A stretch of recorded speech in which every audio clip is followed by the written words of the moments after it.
So first off, Tim, obviously I know after your last fight you really want to get on this card. Getting on it, almost here. Thoughts on just the whole thing?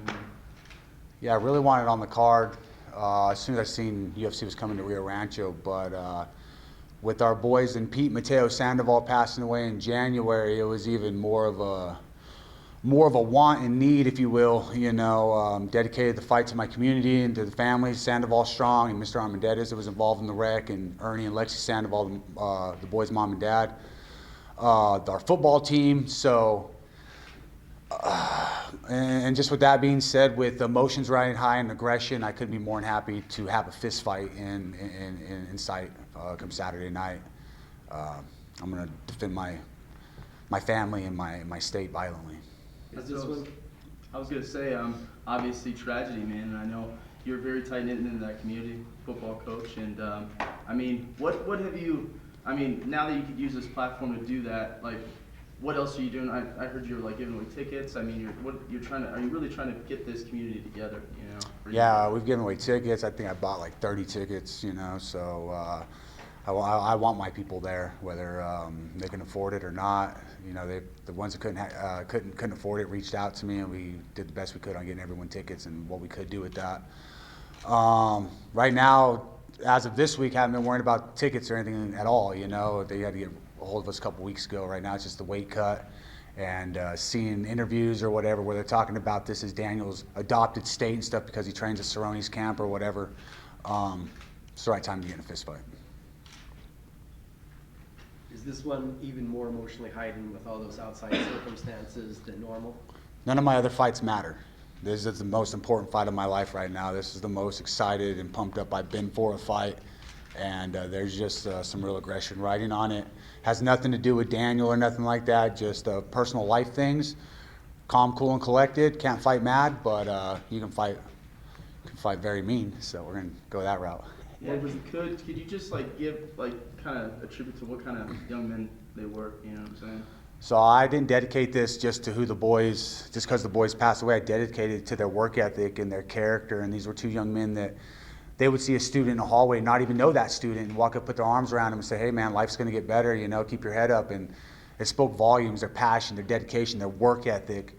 And knowing them boys for the time that I got to know them and the way their mom and dad were, the values they instilled in those young men, if I can take just a piece of that formula and instill that in my children, my children will go a long ways. And this is a dedication of not to remember them when they were living, but to just remember their work ethic and everything that they did for themselves and the community, and their saying of get better today is living on.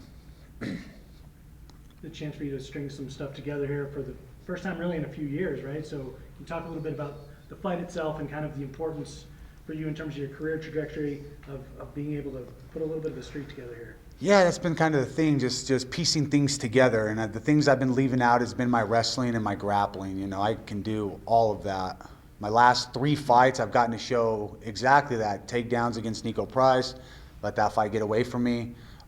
Rick Rainey, I took him down and beat him up from top position, submitted Thiago Alves.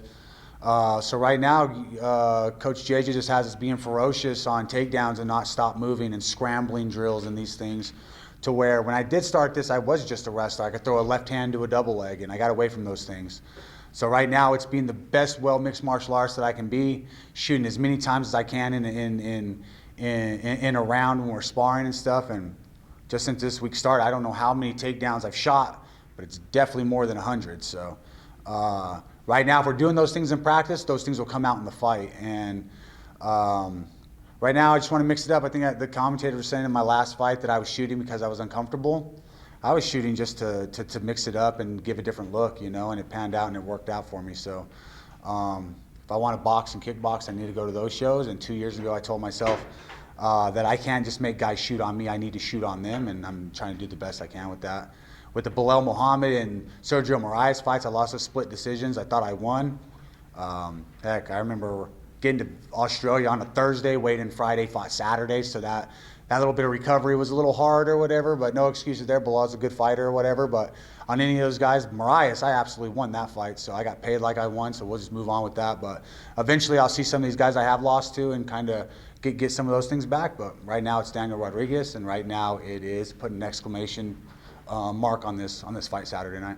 Did the little bit of late opponent change, did that throw things off, or? No. What was the situation there? I mean, they're saying that they never had signed for the fight to begin with? Yeah, I guess they said they never even got the notice or whatever. But I got a bout agreement, his name on it, and I went about my business.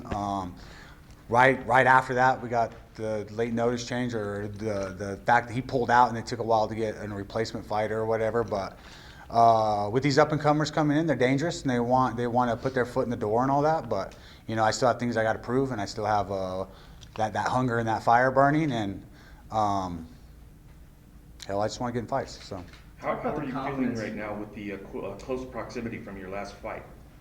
How am I feeling? Yeah, in terms of the quick turnaround. Yeah, that's the way to do it. I don't want to sit on the shelf for no year. You know what I mean? These people that want to sit and say that they only get better in the gym, you don't know if you're getting better. You're only doing that in the gym. It's completely different on fight night under the lights. You don't know if you got better if you're not consistently being under the lights, in front of the cameras, in front of fans. You don't know if you're better. You might think you're better in practice because you're getting comfortable in practice, but it's a different animal on fight night, so I want to stay as busy as possible.